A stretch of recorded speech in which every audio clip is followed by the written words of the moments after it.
আমাদের স্কুলে অনেক ভালো ক্লাস হয়। আমরা নিয়মিত ক্লাস করেছি। আমাদের স্যাররা ক্লাসে অনেক কিছু শিখিয়েছেন আমাদের। এছাড়া আমরা প্রাইভেট পড়েছি, এই কারণেই আমার ভালো রেজাল্ট হয়েছে।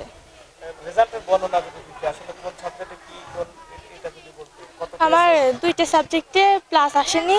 আমি জিপিএ 5 পেয়েছি, কিন্তু 2টা সাবজেক্টে আমার আসেনি, ফিজিক্স আর কেমিস্ট্রিতে। আর এছাড়াও অন্যান্য সাবজেক্টে আমার প্লাস আসছে। তো সম্প্রতি মানে কেবল তো এসএসসির গণ্ডি পার হলে, জি এরপরে তো আরো ধাপে ধাপে ধাপে ধাপে মানে এই ভবিষ্যৎ পরিকল্পনাটা যদি একটু বলতে। জি, আমি মেডিকেলে পড়াশোনা করতে চাই, ডাক্তার হতে চাই।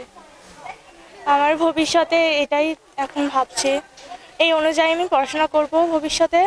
আমার মেডিকেলে পড়ার খুব স্বপ্ন আছে। আচ্ছা, এই স্বপ্ন পূরণ করতে তোমার বাবা মা আসলে কতটা প্রস্তুত? আমার বাবা মা খুবই গরিব, আমরা মধ্যবিত্ত পরিবার থেকে।